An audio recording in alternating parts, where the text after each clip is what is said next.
Bonjour à tous, bonjour au monde, dépendamment de l'endroit où vous regardez. Bienvenue à cet hebdomadaire. Vous l'avez compris, nous sommes jeudi. Comme tous les jeudis, nous abordons un sujet de développement personnel. Et ce jeudi, dans la continuité de ce que nous avons commencé, je pense il y a 3 semaines, nous allons parler de la matérialisation, ou alors des mythes de la matérialisation. Nous avons parlé du mythe de la magie. Le cerveau n'est pas une magie. Nous avons également parlé du mythe de pouvoir simplement penser fortement et que cela se réalise. Alors aujourd'hui, nous allons parler de l'écriture. On sait qu'écrire c'est important et on demande souvent dans la routine de pouvoir tenir un journal de bord, écrire ses aspirations dans le journal de bord. Et ça, c'est une première étape qui est assez importante dans le but de pouvoir matérialiser ou alors voir réaliser ce que vous avez visualisé. Alors, pour ceux qui ne me connaissent pas, je suis Jules, je réside à la province du Québec au Canada, marié à la charmante Diane et parent de 5 merveilleux enfants. Je suis entrepreneur digital.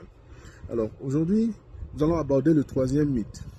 Écrire, coucher ses aspirations sur le papier et cela va se réaliser. Beaucoup pensent que ça se fait comme ça.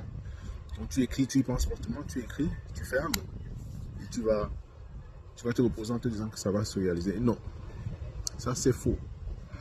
C'est faux parce que c'est un peu comme si vous avez fait une liste d'épicerie. Si vous écrivez tout ce dont vous avez besoin sur une liste et vous la gardez, tout ce que vous avez écrit sur la liste ne va pas se retrouver chez vous. Il va falloir une action. Il va falloir aller en magasin, aller acheter ces produits-là pour les ramener chez vous. Donc autrement dit, écrire c'est bien, c'est bien pour le cerveau, mais c'est une étape, c'est la première étape.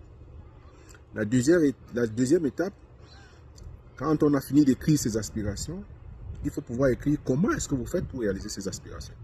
Le comment, parce que beaucoup écrivent, mais ils ne disent pas comment est-ce qu'ils vont pouvoir réaliser cela. Alors, c'est pour ça que c'est un mythe de penser que vous allez écrire et ces aspirations vont se réaliser par magie. Non. Il va falloir que vous écriviez comment.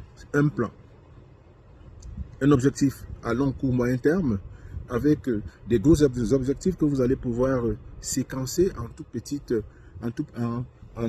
tâches pour vous permettre de pouvoir les réaliser petit à petit et de pouvoir atteindre l'objectif que vous vous êtes fixé.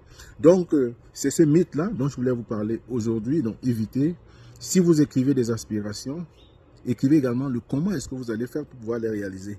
Sinon, ça sera des aspirations qui ne pourront pas se réaliser. Ce que je voulais partager avec vous aujourd'hui, je vous souhaite un bon jeudi. Portez-vous bien, merci et à la prochaine.